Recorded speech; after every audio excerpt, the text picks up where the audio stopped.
सर्वस्व आहे आमचं. माग थांब रे. ए, ए, उतरा आतले.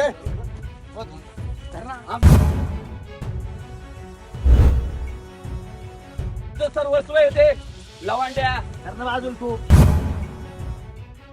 ओय, थांब की जरा 2 मिनिट.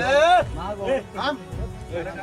लवांड्या तू परत गुरुवर्यांना जर बोलला ना, तू लक्षात ठेव, आम्हाला काय भिडायचंय ते भीड.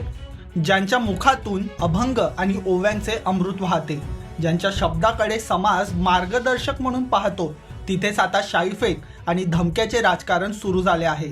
कीर्तनकार विकास लवांडे यांच्यावर संग्राम भंडारे यांनी शाईफेक केली. ही केवळ शाईफेक नव्हती, तर वैचारिक मतभेदाचे पर्यावाचन वैयक्तिक हल्ल्यात झाल्याचे जिवंत उदाहरण.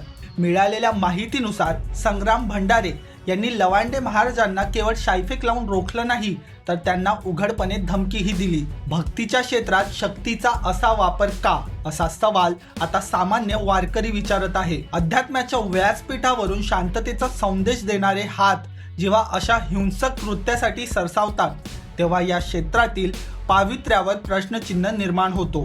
ही लढाई वैयक्तिक वादातून आहे की वर्चस्व वादातून, हा प्रश्न आता गौण ठरलाय. मुख्य प्रश्न हा आहे की कीर्तनाच्या माध्यमातून समाज सुधारणेचा वारसा चालवणाऱ्यांमध्ये ही गुंडगिरी कुठून आली? शाईफेक करून कुणाचे विचार थांबवता येतात का, की स्वतःची दहशत निर्माण करण्यासाठी भक्तीचा हा बुरखा वापरला जात आहे? संग्राम भंडारे यांच्या या कृत्यामुळे वारकरी संप्रदायातून संताप व्यक्त होत आहे. विद्वान सर्वत्र पूज्यते असं आपण म्हणतो, पण इथे विद्वतेची जागा दादागिरीने घेतली आहे की काय, अशी शंका येते. पोलिसांनी या प्रकरणाची दखल घेतली असली तरी कीर्तनकारांच्या या वागण्याने समाजात चुकीचा संदेश गेला हे मात्र नक्की. तू मला म्हणायचं होतं काय, तुला घुसखोर म्हणायचं होतं ना, घुसखोर म्हटलं असतं तरी चाललं असतं. तू गुरुवर्यांना बोलायचं नव्हतं. घोर. तू आमचं सर्वस्व आहे ते, सर्वस्व आहे आमचं. माग थांब रे. ए, ए, उतरा आतले. आमचं सर्वस्व आहे ते लवांड्या. करणं बाजूला तू.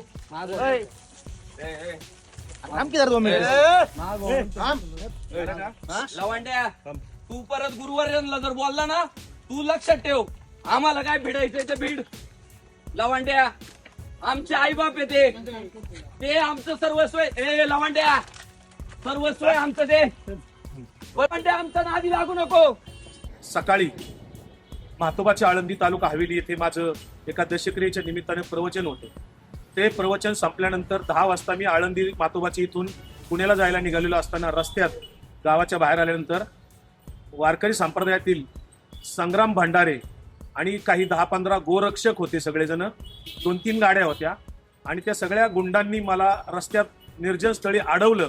माझी गाडी अडवून मला उतरून माझ्या अंगावर 2-3 शाईच्या बाटल्या ओतल्या, मला धक्काबुक्की केली, आणि 2 जणांच्याकडे रिव्हॉल्वर होते. ते सगळेजण मला जीवे मारण्याची धमकी देत होते. त्यात लोक जमत असताना ते मात्र तात्काळ पळून गेले. मी त्या सर्वांचा निषेध करतो. संग्राम भंडारे आणि त्याच्या सोबत आलेले सगळे जे काही 10-15 गुंड होते, गाड्या घेऊन आलेले, त्यांच्यावर पोलिसांनी तात्काळ कायदेशीर कारवाई करावी. मी लोणी काळभोर पोलीस स्टेशनला इथे फिर्याद देण्यासाठी आलेलो आहे.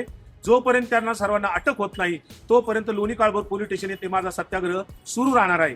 कीर्तन ही एक कला आहे, एक संस्कार आहे, पण जेव्हा या व्यासपीठाचा वापर वैयक्तिक वादासाठी आणि दहशतीसाठी होऊ लागतो, तेव्हा संप्रदायाचे नुकसान होते.